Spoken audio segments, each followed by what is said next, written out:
Vamos a hablar ahora de algunas novedades que tenemos acá en el canal, porque me alegró, el otro día salgo de grabar el programa la semana pasada, me lo encuentro a Daniel Santoro, que estaba terminando un mural precioso que hizo en el hall de entrada de Canal 7, eso va a quedar para siempre, y digo, quiero que venga y nos cuente, ¿te acordás que te invité ahí mismo? Que nos cuente un poco, porque está reflejada toda la historia de la televisión argentina, ¿no? Desde ese mural, y lo invité también a Javier Trimboli, que está a cargo de un proyecto muy ambicioso y necesario, que es la digitalización, no me salió bien, digitalización de todo el archivo del canal, de lo que quedó, digo, Javier, del archivo del canal, porque se debe haber desaparecido mucho, ¿no? También.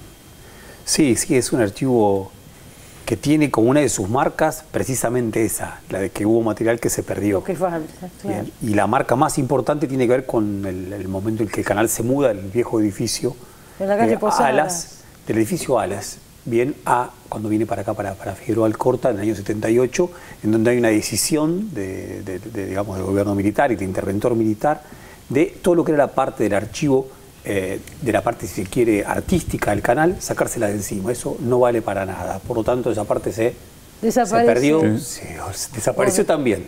Entre otros tantos cuerpos también desapareció ese archivo. No, pero digo, ¿dónde habrá ido a parar todo eso? Porque no sabemos. Bueno, se grababa encima de las cintas, además. Después eso sí, también fue un tema, ¿no? Y durante sobre todo los años 80, años 90, momentos de crisis económica, en donde ante la obligación del aire se grabó encima de video, ¿no? Y hay compañeros del canal que te lo dicen, o sea, con muchísimo dolor.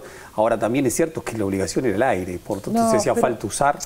Yo no sé si están de acuerdo con lo que les digo, pero había menos noción del valor de lo que fuera patrimonio histórico, archivo.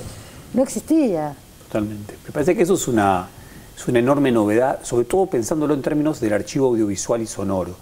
Hasta hace poco, incluso a veces una cuestión de defecto, incluso de los investigadores en ciencias sociales y en historia, el archivo era el archivo de papel.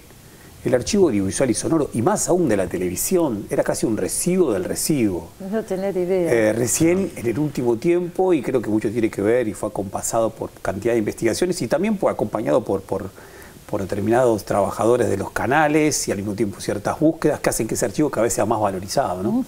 Seguro. Yo vi, se puede entrar por internet, ¿no es cierto? Contá bien la página cómo es. Sí, porque nuestro proyecto ante todo tiene que ver con la posibilidad de democratizar el acceso a este archivo, ¿no? O sea, no solamente resguardarlo para el uso interno de la televisión pública y de la radio nacional, sino también de democratizar el acceso. Es el sitio www.archivoprisma.com.ar. Ahí aparece en pantalla, Archivo Prisma. Yo entré ahí. Y bueno, uno se encuentra con cosas maravillosas, porque hay de todas las épocas, las buenas, las malas, también hay archivos de la época militar. Y bueno, lo que se puede recuperar, y es historia nuestra puesta ahí. Hasta hace unos años, bueno, Internet ha logrado esto, ¿no? Que tengamos acceso a muchas cosas. Pero digo, son muchísimos, supongo que ni vos sabías que eso estaba, que existía. No, realmente hay cantidad de cosas que además estamos tratando y estamos dando pasos serios en función de ordenar ese material de la mejor forma. En parte también lo que hacemos nosotros no es solamente digitalizarlo y subirlo a la web en función de esta democratización del acceso, sino también rodearlo de la información necesaria para que cada uno de esos archivos que subimos tenga un contexto que permita alcanzar algún sentido alrededor de lo que se está viendo, ¿no? Y sí tiene mucho de enorme sorpresa. Quizás a veces no nos encontramos con lo que era más pensable o imaginable que nos íbamos a encontrar, pero nos encontramos con enormes sorpresas, bien que, a ver, hace poquito comentábamos esa cadena nacional entre Monzón y Lanuse, conversando con Monzón después de una de sus peleas de Monzón, defensa del título contra Griffith, en una larguísima cadena nacional. Bueno, qué fenomenal. Entre otras cosas también para discutir que es la cuestión del populismo, esto de usar el deporte en función de la política. Viene un general presidente de la Nación, muy ligado a la tradición liberal de la Argentina, sin embargo también hacía ese uso, ¿no? Bueno, si pensamos en el Mundial 78, ¿qué te puedo decir, no? Tal cual. Este canal, para el que por ahí hay gente joven que no lo sabe, se hizo para el Mundial, ¿no es cierto? Tal cual. Se inauguró este edificio en el Mundial. El Mundial que además se emitió para todos los países en color, y en la Argentina se emitía en blanco y negro, ¿no? Este canal todavía no teníamos color. Bueno, y respecto al Mundial hemos conseguido un material que nunca se había visto, entre otras cosas todo el momento de Primero la ceremonia inaugural entera está con el propio discurso de Videla, donde hay un aplauso muy tibio de la cancha de River. De todas formas, la cámara lo que hace es encuadrar muy claramente la imagen sobre aquellos que rodean a Videla. Claro. Y es un discurso, además, es un discurso de cuartel, ¿no? Es un discurso así de sargentón, notable. Y también sobre digamos, el acto de cierre del Mundial. Todo eso está en la web ya para ver. Si hay un montón de material, la mayor parte todavía no fue subido, pero la mayor parte. Hay que seguir trabajando en esto. La mayor parte. Realmente. ¿Cuántas horas son?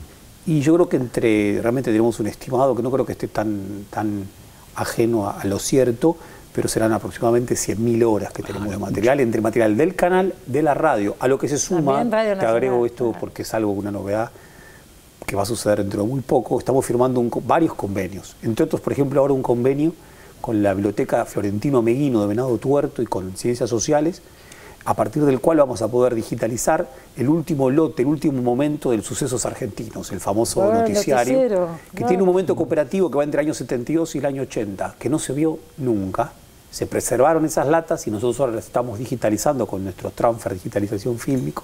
Ya empezamos a hacerlo con nuestro operador fundamental para todo esto, Guillermo. Bueno, y entonces con ese trabajo que venimos haciendo vamos a rápidamente colocarlo también en la página web para... ¿Cuántas horas hay subidas hasta ahora? Ahora tenemos solamente 1000 horas. 1000 horas. 1000 horas subidas. Claro. Lo que sí es un montón de tiempo, 1000 horas. Pero nada más que 1000. Es mucho, pero... Yo vi con mucha alegría que hay 3 programas nuestros ahí. Tal cual. Hay un programa con Sábato, hay otro con Jacobo Timerman. Y hay un programa de la serie que hicimos con Feynman hace unos años acá que se llamaba El Cine por Asalto. Tal cual. Así que gracias. ¿Quién eligió eso? Y va a seguir habiendo. Lo elegimos sí en el equipo. Muchas gracias, Javier. Bueno, la verdad que me puse contenta. Digo, en 1000 horas tener 3 no está tan mal. Bueno, contá un poquito, Daniel, de la historia del mural. Mira, en realidad fue una invitación de Tristán Bauer y Martín Bonavetti a hacer algo. La idea era que había una pared enorme en la entrada, que es esa que da el de Estudio 1, o sea, todo el pasillo. El pasillo central. Yo quiero agregar, hay gente que ha venido, otra que no, al Canal 7, a la televisión pública. Hay un mural de Marta Minujín desde hace unos cuantos años ya. Sí. Que sigue estando. Sí, claro, lo preservamos. Claro, lo preservamos, un poco lo pusimos en valor también. Es un graffiti, en realidad, que hizo una noche, creo que estuvo por acá y hizo eso. Bueno, es un lindo testimonio artístico. Sí. Así que sí, por supuesto, lo respetamos. La pared tiene 33 metros de largo, por 4 metros de alto. Y interactúa mucho con el edificio. El edificio está todo modulado, cada 7 metros hay una columna, es como un damero. Y entonces son 5 módulos del edificio. Y entonces eso no se puede ignorar porque como hay esa interacción con la arquitectura, por eso es un mural en el sentido tradicional de los murales agarrados a una arquitectura determinada, para un lugar determinado, no podría estar en otro sitio, porque respeta esa modulación y entonces es una experiencia, porque no hay mucho hecho en ese sentido. Tal vez el último gran trabajo que se hizo, más allá del de Siqueiros, que tiene otro contexto, es el de la Galerías Pacífico, ¿te acordás? Que bueno, ahora todavía se ven en el shopping, pero bueno, era un lindo, también una linda propuesta. Con México, qué sé yo, no hay una tradición de murales. No hay, exactamente. Sí, ¿Para vos es tu primer mural? Sí, por supuesto, así en ese calibre por lo menos, ¿no? Y ya te digo, no es un cuadro grande que uno dice, bueno, lo sacamos de acá, lo podemos poner, no. Es un mural para ese lugar, ¿no? Es muy específico. Y entonces, bueno, a partir de la modulación, de las columnas que hay cada 7 metros, entonces también de alguna manera la imagen tiene que tener ese tipo de, digamos, de interacción que hace que se lean en 5 grandes espacios, digamos, 5 grandes escenas que se van enlazando entre sí. Y la idea se me ocurrió, digo, bueno, ya es la televisión, una historia de la televisión, digamos, con un criterio un poco, si se quiere, antiguo, pedagógico también, como la vieja usanza, un poco con la referencia de México que decís. Entonces, bueno, esa fue la historia. Entonces, a partir de eso ya me agarré de un tema, y el tema es muy fuerte. Entonces, por supuesto, la primera imagen tenía que ser la primera transmisión, el contexto técnico de esa primera transmisión que está en el... La primera transmisión fue un discurso de Vaperón. Claro, fue el discurso de Vaperón, ahí está en un televisor. Yo usé el lenguaje de televisores, digamos, que marcan también la época, y en cada televisor sucede algo.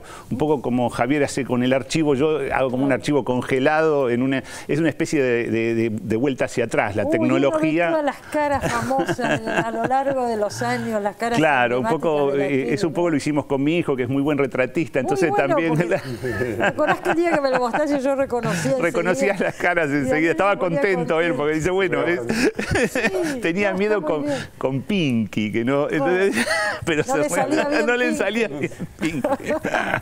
Pero y entonces, claro, eso un poco, congelar la pantalla y convertirla en una imagen gráfica, digamos, pictórica, es raro, es como una maniobra inversa, digamos, sucede siempre al revés, pero volver a meter una imagen televisiva dentro de una imagen plástica es extraño. Y bueno, el resultado me pareció que podía andar, ¿viste? Porque un poco se cuenta una historia. Claro, y llega hasta el día de hoy, o sea, suceden todos en esos 5 módulos, 5 periodos históricos. El segundo es ya cuando se instala la imagen televisiva como, digamos, entra en el hogar y produce ya otro nuevo contexto. Por eso hay una casita ahí abierta y hay una pila de televisores con todos los grandes programas, sobre todo de década del 60, ¿no? Cuando se instaura esa gran mitología, Caradagian, Marrone, Biondi, ¿no? Piluso, todos, ¿no? Sí. Y entonces ese es el segundo módulo. Siempre en un primer plano está todo el contexto técnico, o sea, los que producen la imagen están como en un contraluz, como sucede realmente, ¿no? Claro. Siempre están en una especie de contraluz, la parte iluminada es la escena, y en el mural también está, hay un segundo plano donde sucede la escena, la captura, digamos, la pantalla, y hay un tercer plano que se me ocurrió, es muy barroco, por eso la lectura también tiene su lectura un poco lenta, porque hay un tercer plano donde sucede la realidad, que se ve por unas calles y se ve a veces, digamos, los pocos recortes de la realidad que puede dar la televisión. La televisión no es la realidad. Entonces es una captura, digamos, un recorte. Y entonces eso un poco yo lo relato también, entonces sucede el cordobazo, todas las cosas, el golpe, la lucha de las madres, digamos, todo eso está por detrás en una especie de tercer plano que no se ve mucho, digamos, no se ve todo el tiempo. Y bueno, van hasta el último módulo donde está la actualidad que termina con el ARSAT. Con el ARSAT, ahí termina. En el medio está Neustadt. Está Neustadt, todo el periodo de los 90, que está justo, está sobre el mural de Marta Minujín. Están los 90 que está muy oscuro, digamos, hay como un oscurecimiento, hay un cartel que me dijeron los muchachos que, digamos, fue una lucha muy importante esa, que fue tomado el canal cuando estaba a punto de privatizarse. Entonces, y ese cartel lo puse así, tal cual como me lo contaron. Hubo una gran defensa acá de los trabajadores para mantener el canal público. Y que hubo todo un conflicto bastante prolongado. Fuerte, y bueno, eso está ahí, y al lado está el programa Tiempo Nuevo, que está en Neustadt y Grondona, que fue uno de los programas más eficientes, digamos, que tuvo la televisión, porque ese programa convenció a todo un pueblo de que había que privatizar todas las empresas, ¿no? Es muy extraño eso, ese rol tan fundamental, que hoy en día también sigue teniéndolo muchos programas, ¿no? Y están todos. No sé si están con esa fuerza. Tal vez no, pero digamos que siguen teniendo un rol importante. Entonces yo lo que no hago es ninguna purificación ni nada, es la televisión, no son las carmelitas descalzas, nada, y están todos. Está todo. Bueno, está todo mezclado. Yo quiero decir que esto está abierto al público, vamos a invitar a la gente que venga y lo vea. Es el hall central de Canal 7, hay también un museo que tenemos hace muchos años. Muy lindo el museo nuevo, ¿no? A mí me gusta mucho, sí, con viejos aparatos, la historia del canal. Bueno, y ahora tenemos la digitalización, se ve que me cuesta esa palabra, porque 2 veces otra vez. La digitalización, que podemos entrar por la web. Tal cual. Y espero que sigan y pongan mucho más material. Sí, a mí me parece que de alguna manera son proyectos que están no solamente porque surgieron al mismo tiempo, pero tienen como una necesidad implican la posibilidad de la televisión de narrarse a sí misma, ¿no? Y de hacerse cargo de todo su relieve tan complicado, con tantos momentos oscuros, con tantos otros momentos tan interesantes. Escuchaba recién cuando Daniel hablaba de esto, evidentemente la televisión no es la realidad. Nosotros con nuestro archivo, ¿con qué nos encontramos?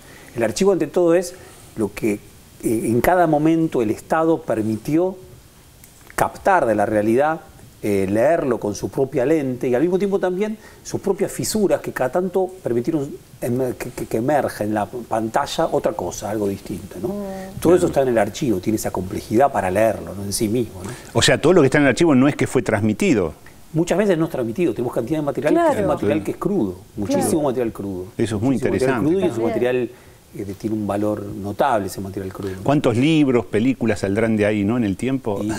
Casi sea, hace unos días estuvo acá, en este mismo programa estuvo Andrés Ditela, que hizo el documental sobre Piglia, y contaba que usó mucho material de archivos de noticieros, que eran estas latas que eran descartables. Claro.